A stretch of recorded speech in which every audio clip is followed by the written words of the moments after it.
ఈరోజు మన వాక్య ధ్యానము కొరకు హగ్గై గ్రంథము 1వ అధ్యాయము 2వ వచనం చదవడం ఎవరైనా. సమయం ఇంకా రాలేదు, యెహోవా మందిరమును కట్టించుటకు సమయం ఇంకా రాలేదని ఈ జనులు చెప్పుచున్నారే. ఈ మాట ఎవరితో చెప్తున్నారు? దేవాది దేవుడు యూదా ప్రజల గురించి చెప్తున్న మాట.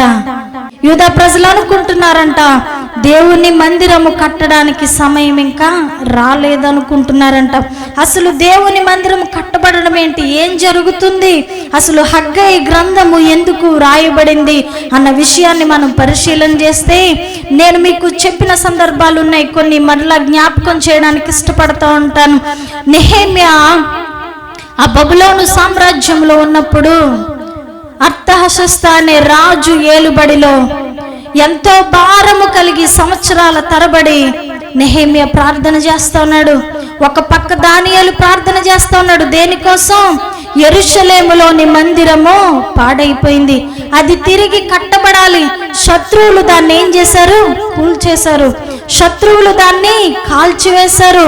కానీ దేవుని మందిరం అలా ఉండడానికి వీల్లేదు. దేవుని మందిరము కట్టబడాలన్న ఉద్దేశంతో ఎంతో భారము కలిగి ప్రార్థన చేస్తూ ఉన్న సమయంలో ఆ రాజు ఒకసారి నెహెమ్యాను పిలిచి, నెహెమ్యా చాలా విచారంగా ఉన్నాడంట. యెరూషలేము నుండి ఆ బబులోను సామ్రాజ్యానికి కొంతమంది వ్యక్తులు వచ్చినప్పుడు వారిని యూదా దేశం గురించి, యెరూషలేము పట్టణం గురించి సమాచారం అడిగారంట. ఎప్పుడైనా మీరు వేరే దేశంలో కానీ లేదా పక్క రాష్ట్రాల్లో కానీ ఉంటే ఇక్కడున్న ప్రజల విలువేంటో అర్థమవుద్ది. ఇక్కడ కనిపించిన ప్రతి వారితోనూ మనం మాట్లాడం కదా, లేదా మనకు తెలుసున్న వాళ్ళైనా అంతగా మాట్లాడడానికి ఇష్టపడం. కానీ పక్క రాష్ట్రానికి వెళ్ళినప్పుడు తెలుగు మాట వినబడింది అనుకో, టక్కుమని ఇలా చూసేస్తూ ఉంటాం. లేదా పక్క దేశానికి వెళ్ళినప్పుడు తెలుగు మాట వినబడింది అనుకో, వెంటనే అటు తిరిగి చూస్తూ ఉంటాం. చూసి ఇక్కడున్న పరిస్థితుల గురించి, లేదా మన జిల్లాకో మన ఊరికో కొంచెం దగ్గరైన వారైతే ఇక్కడున్న పరిస్థితులు, వాతావరణాలు, ఏం జరుగుతుంది మా దేశంలో అన్న విషయాలన్నీ మనము అడిగి తెలుసుకోవడానికి ఇష్టపడతా ఉంటాం. లేదా నీ సొంత ఊరి వారిని కనిపించారు అనుకో, అప్పుడు ఏమడుగుతారు? మా అమ్మ నాన్న బాగున్నారా? నువ్వు ప్రతిరోజు ఫోన్లో మాట్లాడతావు, కానీ అదొక ఆశ వారి నోటితో వినాలని. మా అమ్మ నాన్న బాగున్నారా, మా అక్క చెల్లి బాగున్నారా, నాకు సంబంధించిన వారందరూ బాగున్నారా అని అడుగుతా ఉంటాం. నెహెమ్యా కూడా ఎంతో భారముతో యెరూషలేము పట్టణం గురించి ప్రార్థిస్తున్నాడేమో. దేవుని మందిరము, దేవుని ప్రజలు పట్టబడడం, పాడైపోవడం, చెరలో ఉండడం తట్టుకోలేని వ్యక్తుల్లో నెహెమ్యా కూడా ఒకడేమో. చాలా బాధతో ఉన్నాడంట. ఎందుకంటే యెరూషలేము పట్టణం నుంచి కొంతమంది వ్యక్తులు వచ్చారు. వారిని అడిగి తెలుసుకున్నాడు, అసలు మన యెరూషలేము ఎలా ఉంది, అక్కడున్న ప్రజలందరూ ఎలా ఉన్నారు అని అడిగి తెలుసుకున్నప్పుడు ఆయన చెవికి మంచి వార్త అయితే వినిపించలేదు. ఆయన ఆశించిన జవాబు ఆయనకి దొరకలేదు. ఏం చెప్పమంటావు యెరూషలేము పట్టణం గురించి? పట్టణం అంతా పాడైపోయిన స్థితిలో ఉంది, శత్రువులు కాల్చివేశారు, అది తిరిగి కట్టబడలేదని చెప్పినప్పుడు నెహెమ్యా హృదయంలో వేదనతో రాజుకి గిన్నెందించి పాత్ర అందించేవాడు, పానం అందించే జాబ్ అయింది. ఆయన యథా మామూలుగా తన జాబుకు తను వెళ్ళాలి కాబట్టి, తన పనికి తాను వెళ్ళాలి కాబట్టి రాజు సముఖంలోనికి వచ్చాడు. రాజు సముఖంలోనికి వచ్చినప్పుడు ఆ రాజు నెహెమ్యా మొహం చూసి, ప్రతిరోజు ఉన్నట్లుగా నీ మొహం లేదే, ఒకవేళ గనక నీవు రోగముతో బాధపడతా ఉంటే నిన్ను అసలు రాజు కోటలోనికే ప్రవేశింపనివ్వరే, అంతఃపురంలోనికి రానివ్వరే, మరి ఏంటి నీ బాధకు కారణం అని అన్నప్పుడు ధైర్యం చేసి నెహెమ్యా ఒక మాట చెప్తాడయ్యా, నా పితరులు, నా స్వజనులు, లేదా నా సొంత దేశమైన యూదా దేశము యెరూషలేము పట్టణం పాడైపోయింది, నా ప్రజల పరిస్థితి ఏం బాలేదు, నా దేవుణ్ణి ఎంతో ప్రశాంతముగా కూర్చొని ఆరాధించుకోవలసిన ఆ స్థలము పాడైపోయిందయ్యా, నేను ఎలా సంతోషంగా ఉండగలను, నాకు ఎక్కడి నుంచి సంతోషం వస్తుందయ్యా, నా ప్రజలు బాలేదని చెప్తున్నారు, నేనున్న పట్టణము పాడైపోయిందని చెప్తున్నారు, నా దేవుణ్ణి ఆరాధించుకోవడానికి స్థలమే లేదని చెప్తున్నారని నెహెమ్యా రాజుతో చెప్పినప్పుడు రాజులో దేవుడుండి ఒక మాట అన్నాడు, నువ్వు వెళ్ళి తిరిగి రావడానికి ఎంత సమయం పడుద్ది అంటే ఏంటర్థం? నువ్వు వెళ్ళి ఆ పాడైపోయిన స్థలాన్ని తిరిగి కట్టొచ్చు అని చెప్పి పర్మిషన్ ఇచ్చాడు. దానికి కావలసినవన్నీ ఏర్పాటు చేయడానికి ఇష్టపడ్డాడు. అలాగే ఆ దేశము దాటి వెళ్ళడానికి ఆయనకి ఏమేమి పర్మిషన్లు అయితే కావాలో వాటన్నింటినీ త్వరగా వచ్చేలాగా రాజు ఆజ్ఞలు జారీ చేశాడు. నెహెమ్యా వెళ్ళాడు, పని ప్రారంభించాడు. తన వారందరినీ సమకూర్చుకొని, తన ప్రజలందరినీ సమకూర్చుకొని ఆ ప్రాకారము కట్టడము ప్రారంభించాడు. ఇంతవరకు ఈ మాటలన్నీ నెహెమ్యా గ్రంథము చదివినట్లయితే మనకు తెలుస్తూ ఉంటాయి. అలా ప్రారంభించి కొంతవరకు కట్టిన తరువాతంట ప్రజలందరూ ఆ పని మీద ధ్యాస పెట్టకుండా, దేవుని మందిరము కట్టడానికి ఆ పనులు చేయకుండా ఎవరికి వారు ఏమైపోయారంట? నీరు గారిపోయారంట. కొంతవరకు ప్రారంభించారు. నెహెమ్యా వచ్చాడు, పనులు ప్రారంభించాడు. ఆ తరువాత ప్రజలందరూ కొంతకాలం ఉత్సాహంగా, ఆనందంగా, నా దేవుడు మరలా మమ్మల్ని దర్శించాడు, మా యెరూషలేము పట్టణం కట్టబడతా ఉంది, మందిరం కట్టబడతా ఉంది, మేము యథామామూలుగా దేవుని సన్నిధికి వెళ్ళి మేము దేవుణ్ణి ఆరాధించుకోవచ్చు అని ఉత్సాహముగా అందరూ పనులు ప్రారంభించారు. కానీ అది కొంతకాలమే ఉంది. ఆ తరువాత అందరూ నీరు గారిపోయి ఎవరి పనుల్లో వాళ్ళు బిజీ అయిపోయారంట. ఎవరి పని వారు చూసుకుంటా ఉన్నారు.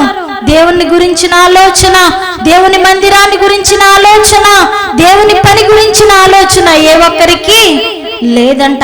అలాంటి సందర్భములో దేవుడు హగ్గై ప్రవక్తకు దర్శనమిచ్చి హగ్గైతో మాట్లాడుతూ ఈ మాటలు యూదా ప్రజలకు తెలియజేయమని చెప్పాడు. ఇప్పుడు అర్థమైందా హగ్గై గ్రంథం ఎందుకు వ్రాయబడిందో?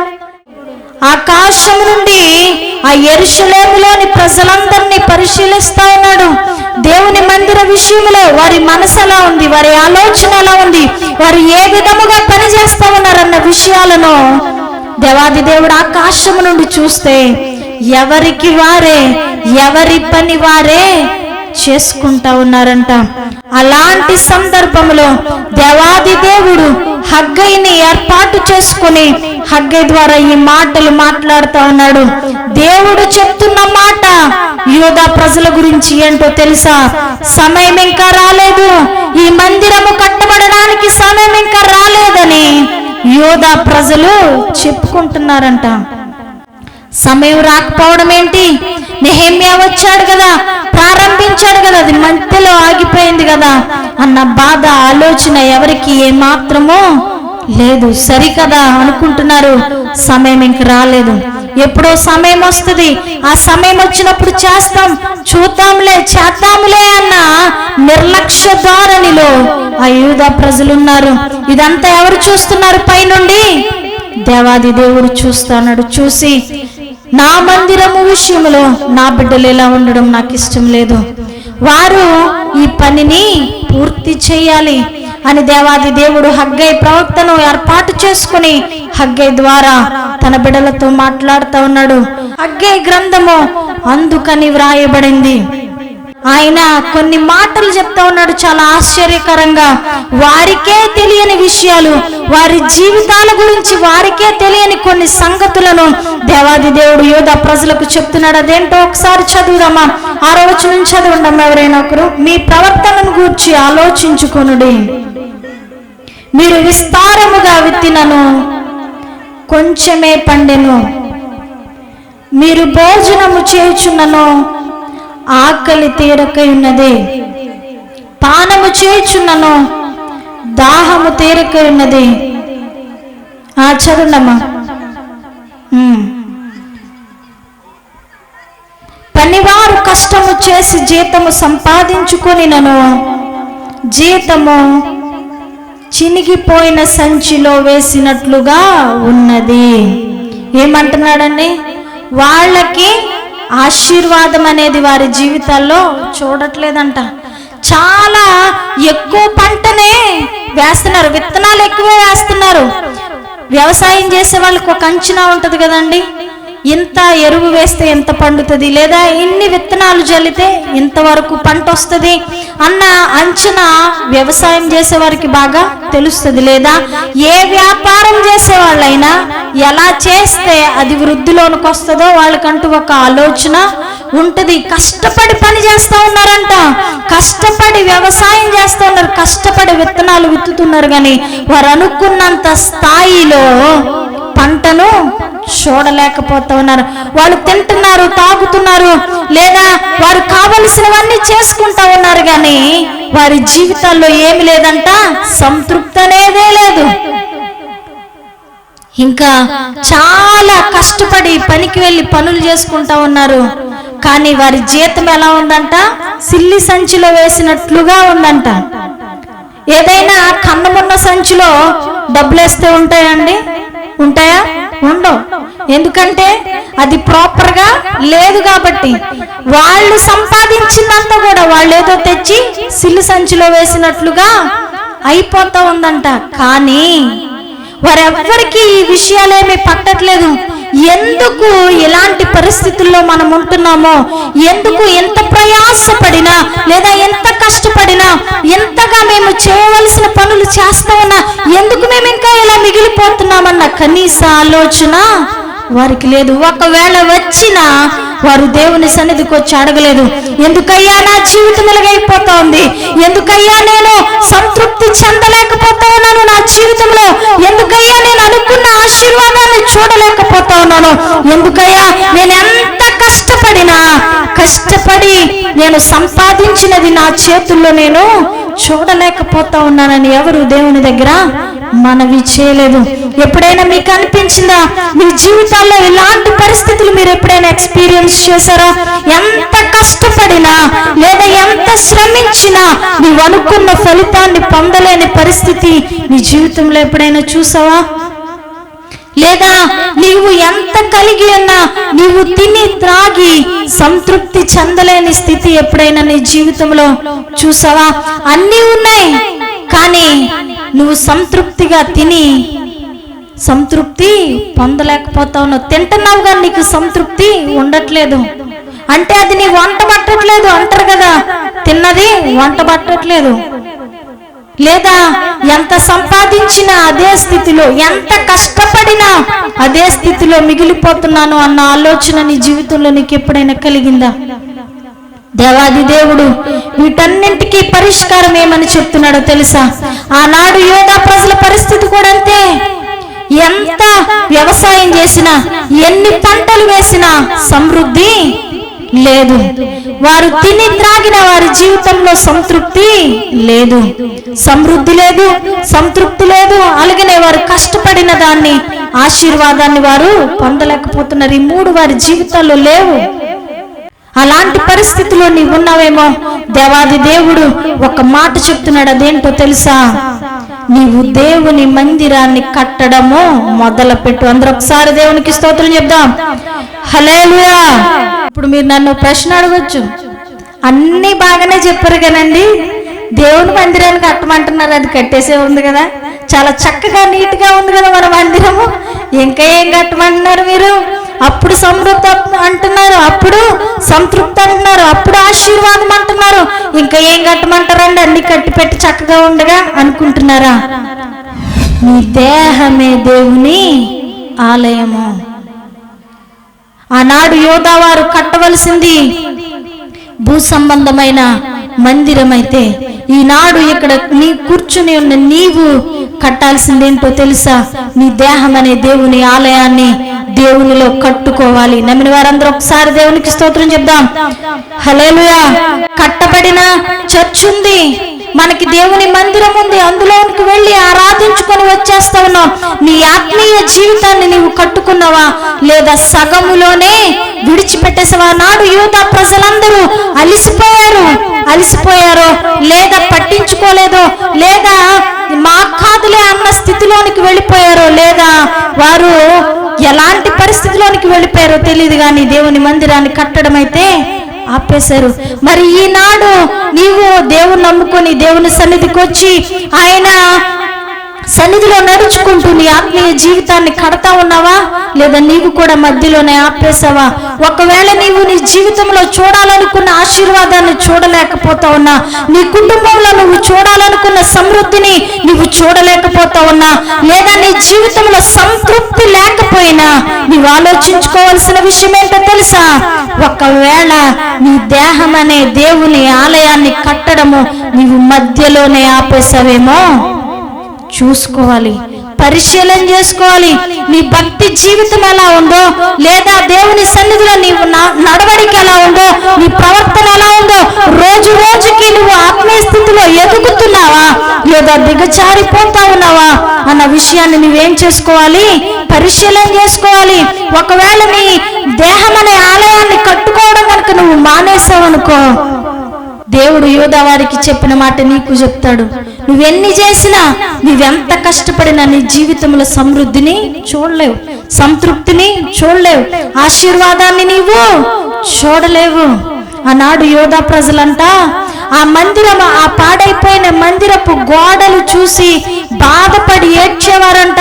దేవాది దేవుడే వాగ్దానం చేశాడు కదా, మీరు కట్టండి, నేను మీకు తోడుగా ఉంటానని దేవాది దేవుడే చెప్పాడు కదా.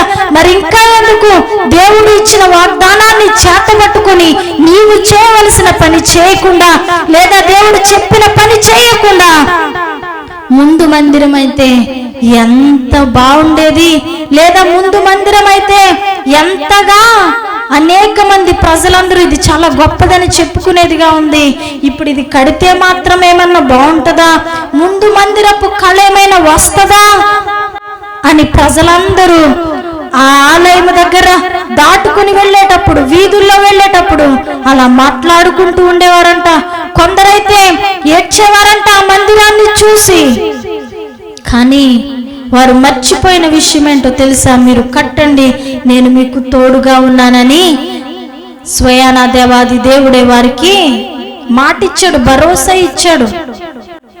ఒకవేళ ఈ రాత్రికాల సమయంలో ఇక్కడ కూర్చునున్న నీవు వారిలాగా ఇంకా నా జీవితం బాగుపడుతుందా, నేనింకా మంచి స్థితిలోనికి వస్తానా, మునుపటి ఆరోగ్యాన్ని నేను పొందుకుంటానా, లేదా ఇదివరకైతే నా జీవితము లేదా నా కుటుంబము ఒక ఉన్నతమైన స్థితిలో ఉండేది, మేమందరం ఎలాగా చితికిపోయాము, మా పరిస్థితులేమి బాగోలేదు, మా కుటుంబం అంతా దిగజారిపోయింది అని బాధపడతా ఉంటూ ఆ బాధలోనే మిగిలిపోవడానికి ఇష్టపడతా ఉన్నావేమో, నీ పరలోకపు తండ్రికి అది ఏమాత్రమో ఇష్టం లేదు. తిరిగి నిన్ను మరలా పైకి తీసుకొని రాగలడు. నువ్వు ఏ జీవితం అయితే పాడైపోయిందని బాధపడతా ఉన్నావో, ఏ జీవితం అయితే ఇక పనికి రాదని అనుకుంటున్నావో, ఏ జీవితం అయితే ఇక మార్చబడదు అని అనుకుంటున్నావో, నీవు గనక తిరిగి నీ జీవితాన్ని కట్టుకోవడానికి ఇష్టపడితే నీ పక్కన నిలబడడానికి నీ పరలోకపు తండ్రి ఎప్పుడు సిద్ధముగానే ఉన్నాడు. నమ్మిన వారందరూ ఒకసారి దేవునికి స్తోత్రం చెప్తా. హల్లెలూయా. ఆనాడు వారంట ఇంకా ఇదయ్యే పని కాదులే అని వదిలేశారంట. నీ దేహం అనే దేవుని ఆలయాన్ని కట్టడానికి నువ్వెంత సంసిద్ధంగా ఉన్నావో లేదో నాకు తెలియదు, లేదా నీవు ఈ కింతేలే నా జీవితం అని రాజీ పడిపోయావేమో నాకు తెలియదు, కానీ నీ విషయంలో నీ దేవుడు ఎప్పుడు రాజీ పడడు. నిన్ను బాగు చేయడానికి, నిన్ను ఒక ఉన్నతమైన స్థానంలో కూర్చుండబెట్టడానికి, నీకు ఒక ఉన్నతమైన పేరు సంపాదించి పెట్టడానికి, ఘనత మర్యాదలు నీకు ఇవ్వడానికి నీ తండ్రి ఎప్పుడు సిద్ధంగానే ఉంటాడు. నీవు అలసిపోవచ్చు నీ జీవితంలో, ఇక నా జీవితం బాగుపడదని నువ్వు అనుకోవచ్చు, లేదా నా కుటుంబంలో లోట్లు ఇంకా తీరవని నువ్వు అనుకోవచ్చు, నా కుటుంబంలో అప్పుల బాధలు తీరవని అనుకోవచ్చు, లేదా నేను పొందాలనుకున్నది నేను పొందలేక అని నీవు ఒక కంక్లూజన్కి వచ్చేయచ్చు. కానీ దేవాది దేవుడు నిన్ను గురించి ఎప్పుడు అలా అనుకోడు. కాబట్టి నువ్వు చేయాల్సిందే ఏంటో తెలుసా? నీ ఆలోచన ప్రక్కన పెట్టేయాలి. నువ్వు జ్ఞాపకం చేసుకోవాల్సింది ఒక్కటే, నేను ఇప్పుడున్న స్థితిలో నేను ఉండను, నా దేవుడు ఈ స్థితి నుండి నన్ను తిరిగి పైకి లేవనెత్తుతాడు. దేవాది దేవుడు వారు అనుకుంటున్నారని చెప్పాను కదా, యోధా ప్రజలందరూ ఆ మందిరాన్ని చూసి ఈ మందిరం పాడైపోయింది కదా, లేదా ఈ మందిరం కాల్చివేయబడింది కదా, తిరిగి ఆ పూర్వపు వైభవాన్ని ఈ మందిరము పొందుకోదు అని అనుకుంటున్నారు కదా. మన హృదయాంతరంగాలు ఎరిగిన దేవుడు, మనందరి ఆలోచనలు ఎరిగిన దేవుడు కదా. ఆయన ఒక గొప్ప వాగ్దానాన్ని చేశాడు వారికి. అదేంటో తెలుసా? అదే హగ్గయి గ్రంథము 2వ అధ్యాయము 9వ వచనం ఎవరైనా చదవండమ్మా. ఈ కడవరి మందిరము యొక్క మహిమ మునుపటి మందిరము యొక్క మహిమను మించునని సైన్యములకు అధిపతియగు యెహోవా సెలవిచ్చుచున్నాడు. ఈ స్థలమందు నేను సమాధానము నిలుపను అనుగ్రహించెదను. అందరూ ఒకసారి దేవునికి స్తోత్రం చెప్దామా? హల్లెలూయా, హల్లెలూయా. యూదా ప్రజల హృదయాలోచనలు ఎరిగిన దేవుడు ఈనాడు నీ హృదయాలోచన కూడా ఎరిగి ఉన్నవాడు. వాళ్ళు అనుకుంటున్నారు మనం ఎంత ప్రయాసపడినా తిరిగి ఆ మందిరపు యొక్క పూర్వపు వైభవం రాదు. అదెంతో సొలొమోను మహారాజు ఎంతో గొప్పగా దాన్ని కట్టించాడు. దేవుని మహిమ ఆ మందిరములో ఉండేది. ద్వితీయోపదేశ కాండంలో చూసినట్లయితే ఆ మాటలు మనకు కనబడతా ఉంటాయి.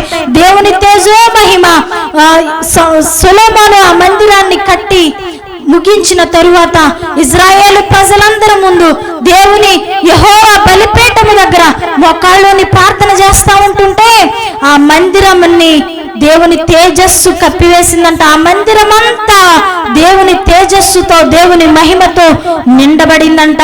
ఆ మందిరం గురించి తెలిసిన వారు, ఆ మందిరపు ఘనత ఎరిగి ఉన్నవారు ఏమనుకుంటా ఉన్నారంటే, ఇక ఇప్పుడు మందిరము కట్టమంటున్నారు గాని మునుపటి మందిరములాగా ఈ మందిరము ఉండదు అని ఒక నిర్ధారణకు వచ్చేసారు. ఒక కంక్లూజన్కి వచ్చేసి they have come to a conclusion which they don't know. ఆ కంక్లూజన్ వారికి తెలియదు, కానీ వాళ్ళే ఒక కంక్లూజన్కి వచ్చేసారు. అప్పుడు దేవుడు అంటున్నాడు, మునుపటి మందిరపు మహిమ కంటే ఎక్కువైన మహిమ ఈ మందిరం మీద ఉంటది. నమ్మిన వారందరూ ఒకసారి దేవునికి స్తోత్రం చెప్దామా? హల్లెలూయా. ఒకవేళ ఈ రాత్రికాల సమయంలో నీవిక్కడ కూర్చున్న నీవు, నా జీవితం ఇక మారదులే, ముందు వలే నా జీవితం ఇంకా అవదులే, ఒకప్పుడు మేము బాగా బ్రతికిన కుటుంబం, ఒకప్పుడు మేము మంచిగా ఒక మంచి స్థానంలో ఉన్న కుటుంబం, ఇక ఇప్పుడు అవన్నీ జరిగే పనులు కావులే, లేదా ఒకప్పుడు నేను సకల సమృద్ధిని నా జీవితంలో చూశాను, నేను ఏదైనా అనుకుంటే చేయగల శక్తి సామర్థ్యాలు నా దగ్గర ఉండేవి, అంత డబ్బులు ఐశ్వర్యం నా దగ్గర ఉండేది, ఇప్పుడు నా దగ్గర ఏమి లేవు. I'm empty handed now. నేను వట్టి చేతులతో ఉన్నాను. ఇప్పుడు ఇక ముందులా ఒకప్పుడున్న లాంటి జీవితం ఇక ముందు నాకు ఉండదని అనుకుంటున్నామేమి ఇక్కడ కూర్చొని, లేదా ఒకప్పుడు నేను చూసిన ఆశీర్వాదాన్ని ఇక ముందు నా జీవితంలో చూడను అని నీవు అనుకుంటున్నావేమో. దేవాది దేవుడు నీతో చెప్తున్న మాట ఏంటో తెలుసా?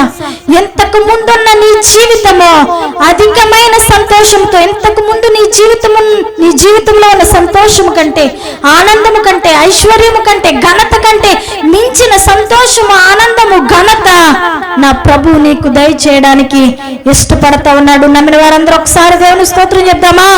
హల్లెలూయా. ఎప్పుడో తెలుసా? నీవెక్కడైతే ఆపేశావో, నీ ఆత్మీయ జీవితాన్ని కట్టడం నువ్వు ఎక్కడైతే ఆపేశావో, తిరిగి ప్రారంభిస్తే, అక్కడ నుండి నువ్వు తిరిగి ప్రారంభిస్తే, నువ్వు ఎక్కడైతే హోప్లెస్ అయిపోయి ఇక ఇది జరగదులే అని వదిలేసుకున్నావో, నా తండ్రి చేస్తానని వాగ్దానము చేశాడు కాబట్టి ఆయన చేస్తాడని నువ్వు నమ్మికతో దేవుని సన్నిధిలో ప్రార్థించడం మొదలు పెడతావో, అప్పటి నుంచి నీ జీవితంలో నీవు కార్యాలు చూస్తావు.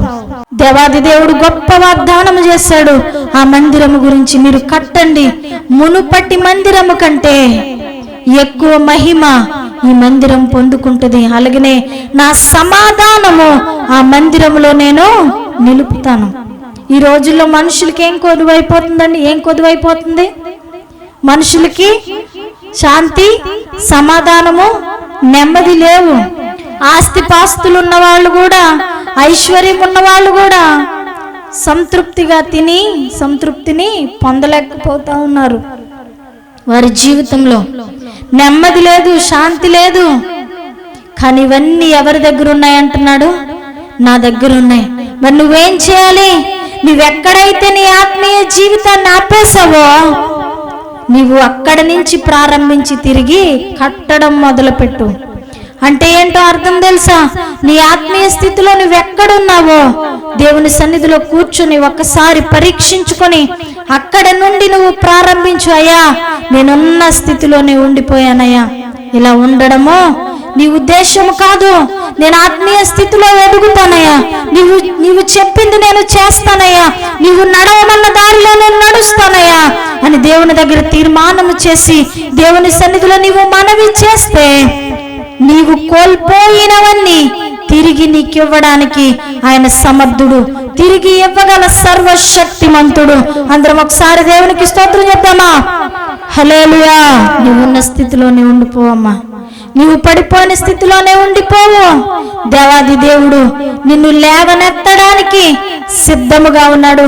వారితో ఇంకొక వాగ్దానం చేశాడు. వారు ఏమనుకున్నారు? ఇది అయ్యే పని కాదులే అంటే దేవాది దేవుడు అవుతుంది, మీరు చేయండి, ముందు కంటే ఎక్కువ మహిమను మీరు చూస్తారన్నాడు. ఇంకొక మాట, మీరు ఇప్పుడైనా కూడా నేను చెప్పినట్లు చేస్తే మీకు నేను చేస్తానని దేవాది దేవుడు ఇంకొక వాగ్దానం చేశాడు. అదేంటో చదువుదాం. అదే హగ్గై గ్రంథం 2వ అధ్యాయము 19వ వచనం ఒకసారి చదవండము.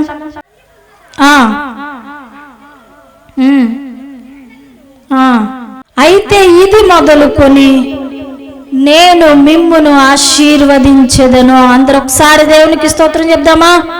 హల్లెలూయా, హల్లెలూయా. 1వ అధ్యాయంలో దేవుడు చెప్పాడు కదా, మీరు ఎంత కష్టపడినా దాని ఫలితాన్ని అయితే చూడలేకపోతా ఉన్నారు.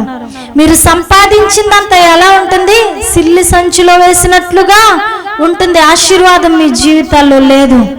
పంటలు మీరు చూడలేకపోతా ఉన్నారు. సమృద్ధి, సంతృప్తి, ఆశీర్వాదం ఈ 3 మీ జీవితాల్లో లేదు. కానీ మీరు గనక నేను చెప్పినట్లు తిరిగి పని ప్రారంభిస్తే, తిరిగి దేవుని మందిరపు పని ప్రారంభిస్తే, ఇది మొదలుకొని మిమ్మల్ని ఆశీర్వదించడము మొదలు పెడతాను. మీరు ఆశీర్వదించబడతారు అని దేవాది దేవుడు వాగ్దానం చేస్తా ఉన్నాడు. ఎంత గొప్ప వాగ్దానం అండి అది! దేవాది దేవుడు ఆనాడు యూదా ప్రజలకు ఇచ్చిన వాగ్దానమే నీకు నాకు కూడా ఇవ్వడానికి సమర్థుడు. ఆయన ఇస్తాడు. ఎప్పుడో తెలుసా? నీవు నీ ఆత్మీయ జీవితంలో ఎదగడం ఆపేశావు కదా. నీ ఆత్మీయ జీవితంలో ఎదగడానికి ప్రయత్నించు, ప్రయాసపడు. నీ దేవుని వైపు చూడడానికి ప్రయాసపడు. ఏ స్థితిలోనైనా, ఏ పరిస్థితిలోనైనా నీ దేవుణ్ణి చూడడానికి మాత్రమే నీవు ఇష్టపడితే దేవాది దేవుడు ఆనాడు యూదా వారికి చేసిన వాగ్దానాన్ని నీకు కూడా చేయడానికి ఇష్టపడతాడు. మీరు అనుకోవచ్చు, దేహమే దేవుని ఆలయం అంటున్నారు, దాన్ని మనము మంచిగా కట్టుకుంటే, మన ఆత్మీయ జీవితాన్ని కట్టుకుంటే దేవుడు ఆశీర్వదిస్తా అంటున్నాడు. మరి ఎలాగండి అని అనుకుంటున్నారా? నీవు దేవుని సన్నిధిలో మోకాళ్ళుని, అయ్యా నా ఆత్మీయ స్థితిలో నేను ఎదగాలనుకుంటున్నాను, నా దేహమే నీ ఆలయమని నీవు వాగ్దానం ఇచ్చావయ్యా, నీవు సెలవు ఇచ్చావయ్యా, దాన్ని జాగ్రత్తగా నేను కట్టుకోవాలయ్యా. ఏనాడు అలిసిపోయి భారమని నేను ఆగిపోకూడదయ్యా. చాలా సందర్భాల్లో మనం అనుకుంటామండి, కొన్ని సందర్భాల్లో ఎంత ప్రార్థన చేసినా దేవుని జవాబును మనం వినలేం. ఎన్ని సంవత్సరాలుగా ఎదురు చూసినా ఆయన కార్యాలు చూడలేము. అలాంటి పరిస్థితుల్లో ఏమనిపిస్తుంది? ఎంత ప్రార్థన చేసినా ఇదే పరిస్థితి. ఎన్ని సంవత్సరాలు ఎదురు చూసినా దేవుని కార్యాన్ని నా జీవితంలో చూడలేకపోతా ఉన్నానని మనము నిస్పృహకు లోనైపోయి ఏం చేస్తూ ఉంటాం? ప్రార్థన చేయడం మానేస్తూ ఉంటాం. దేవుడు ఇచ్చిన వాగ్దానాన్ని మర్చిపోయి ఆ వాగ్దానము కొరకు ప్రార్థన చేయకుండా అలసిపోయి ఇంకా వద్దులే, చాలే అని ప్రక్కన పెట్టేస్తూ ఉంటాం. కానీ అలా చేస్తే ఏ ప్రయోజనము ఉండదు. కానీ నువ్వు అలసిపోకుండా నీవు దేవుని ఆత్మీయ జీవితంలో కట్టబడాలి. నీవు తిరిగి కట్టడం ప్రారంభించాలంటే అదే. ఒకవేళ నీవు నిరాశకు, నిస్పృహకు లోనైపోయి ఇవన్నీ జరగవులే అని ఆపేసావేమో, దేవుని సన్నిధిలో ప్రార్థించడం మానేసావేమో, నీవు పొందాలనుకున్న దాన్ని లేదా నువ్వు చూడాలనుకున్న కార్యము కొరకు ప్రార్థించడం మానేసావేమో, దయచేసి ఈ రాత్రికాల సమయంలో ఈ మాటలు వింటున్న నీవు మరలా ప్రార్థించడం మొదలుపెట్టు. ఆసక్తితో దేవుడు కార్యము చేస్తాడనే నమ్మిక ఓపికతో ప్రార్థించడం ఈ రాత్రి నుండే నువ్వు మొదలుపెట్టి నీ జీవితంలో కార్యము ఖచ్చితంగా చూస్తావు. నమ్మిన వారందరూ ఒకసారి దేవునికి స్తోత్రం చెప్తారా? హల్లెలూయా. ఎందుకంటే నీవు అలా మధ్యలోనే ఆపేయడం కూడా దేవునికి ఇష్టమైన పని కాదు. నీవు బ్రతికున్నంత కాలం నీ ఆత్మీయ జీవితాన్ని కడుతూనే ఉండాలంట. నీవు మధ్యలో గనక దేవుని కార్యాలను చూడలేకపోతా ఉన్నానని భయపడో లేదా బాధపడో లేదా విసుకొచ్చో చిరాకొచ్చో ఆపేసి నీవు వేరే వేరే దారుల్లోకి వెళ్ళడం నీ దేవాది దేవునికి ఏమాత్రమో ఇష్టం లేదు. దేవుని దగ్గరకు వస్తే దేవుని కార్యాలు జరగట్లేదు కదా అని చాలా మంది రకరకాల ప్రయత్నాలు చేస్తూ ఉంటారు. అలా చేస్తే ఏంటో తెలుసా? నీ దేహం అనే దేవుని ఆలయాన్ని నీవు పాడు చేస్తా ఉన్నట్టు. ఒకసారి కొరింథీయులకు రాసిన మొదటి పత్రిక 3వ అధ్యాయం 16-17 వచనాలు చదువుకుందామా? మీరు దేవుని ఆలయమై ఉన్నారనియు దేవుని ఆత్మ మీలో నివసించుచున్నాడనియు మీరెరుగరా? ఎవడైనను దేవుని ఆలయమును పాడు చేసిన ఎడల దేవుడు వానిని పాడు చేయను. దేవుని ఆలయము పరిశుద్ధమై ఉన్నది, మీరు ఆ ఆలయమై ఉన్నారు. ఎవరండి దేవుని ఆలయము? ఎవరు? నేనే. ఎవరు దేవుని ఆలయము? ఇక్కడున్న ప్రతి ఒక్కరూ ఒక్కొక్క దేవుని ఆలయము. అలాంటి ఆలయాన్ని కాపాడవలసిన బాధ్యత ఎవరిది? మనదే. ఒకవేళ నీవు కార్యం చూడలేకపోయినా, నువ్వు ఆశించింది నువ్వు పొందలేకపోయినా, నువ్వు ఓపికతో దేవుని వైపే చూడాలి కానీ వేరే వేరే మార్గాలలోనికి నీవు వెళ్ళకూడదు. యవన బిడ్డలైతే ఏం చేస్తూ ఉంటారండి? ఒకవేళ వారి జీవితం కానీ వారి పరిస్థితులు కానీ వారు అనుకున్నట్లుగా లేకపోతే సొంత నిర్ణయాలు తీసుకుని లోకంలో కలిసిపోవడానికి ఇష్టపడుతూ ఉంటారు. దేహం అనే దేవుని ఆలయాన్ని పాడు చేస్తూ ఉంటారు. ఈ రోజుల్లో చాలా మంది యవన బిడ్డల పరిస్థితి అలాగే ఉంటుంది. ఇది దేవుని ఆలయం అన్న ఆలోచనే వారిలో ఉండట్లేదు. నేను యవన బిడ్డలు అంటున్నాను కానండి, ఏ ఏజ్ గ్రూప్ వాళ్ళ పరిస్థితి అయినా అలాగే ఉంది. వయసుతో సంబంధం లేదండి ఈ రోజుల్లో. కానీ నీ దేహమైన దేవుని ఆలయాన్ని కనుక నీవు పాడు చేస్తే దేవుడు ఏమంటున్నాడు? ఆయన పాడు చేస్తాడంట. ఒకవేళ నీ అంతటి నువ్వు పాడు చేసుకుంటే ఆయన కనికరించి నీ కన్నీరు చూసి తిరిగి నువ్వు కట్టుకోవడానికి సహాయం చేస్తాడేమో. ఒకవేళ ఆయన గనక పాడు చేయడం మొదలు పెడితే దాన్ని కట్టగలిగే వారెవరు లేరు. అలాంటి పరిస్థితిలోనికి నీవు నేను రాకూడదనే, అలాంటి పరిస్థితిలోనికి నీవు నేను వెళ్ళిపోకూడదనే మన దేవాది దేవుడి మాటలన్నీ వ్రాయించి ఉంచాడు. నీవు దేవుని ఆలయమై ఉన్నావు కాబట్టి నీవు దాన్ని కట్టుకునే పనిలో ఎప్పుడూ బాధ్యత కలిగి ఉండాలి. ఆ దేవుని ఆలయం కట్టబడింది సరే, ప్రతి ఆదివారం ప్రతి శుక్రవారం లేదా ఎప్పుడు ప్రార్థన ఉన్నా నువ్వు దేవుని సన్నిధిలోకి వస్తున్నావు సరే, మరి నీ దేహం అనే దేవుని ఆలయం కట్టబడిందా?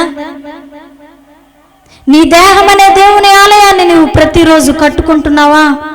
ఆ పని నీ మీద ఉంది. ఆ బాధ్యత నీదే. దేవుని ఆలయాన్ని కట్టుకోవలసిన బాధ్యత నీదే.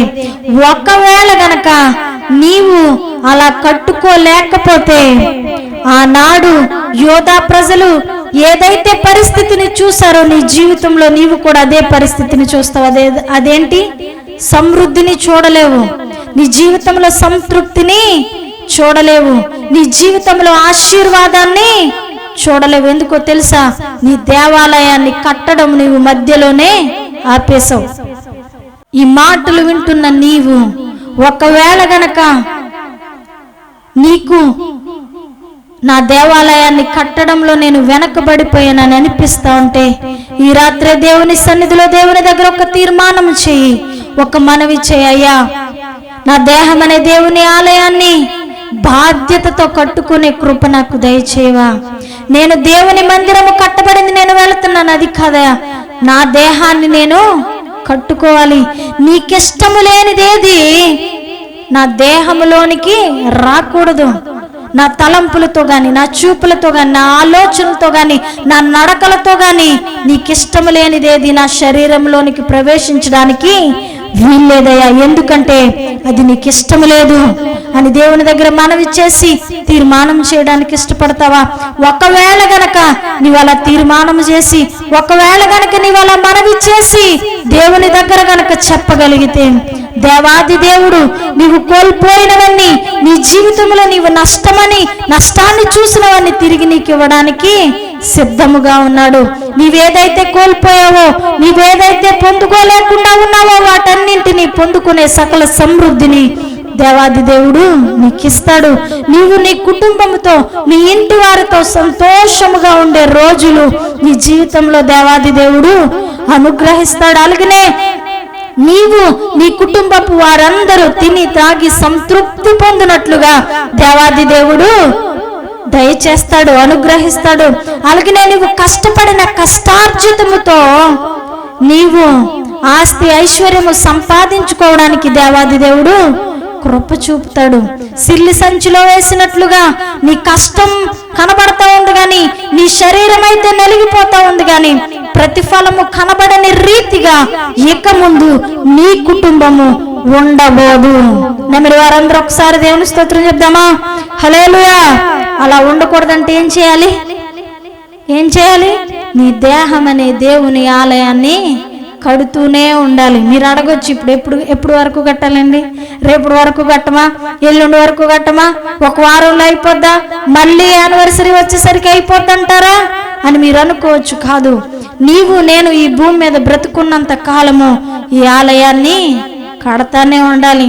ఈ భూమి మీద మనం కన్ను మూసిన రోజు అది పూర్తవుతుంది. అక్కడ నీ ఒక్క గృహాన్ని సంపాదించుకుంటావు కాబట్టి ఎక్కడి నుంచి వెళ్ళి అక్కడ నీవు నూతన గృహములో ప్రవేశిస్తావు. అంతవరకు నీ దేహం అనే దేవుని ఆలయాన్ని కట్టడానికి ప్రయాసపడుతూనే ఉండాలి. కష్టమైన, భారమైన, అదంత సులువైన పని అని నేను చెప్పనండి. ఎందుకంటే భక్తి చేయడము, దేవుణ్ణి అనుసరించడము, దేవుడు చెప్పినట్లుగా నడుచుకోవడము చాలా కష్టతరమైన పనే.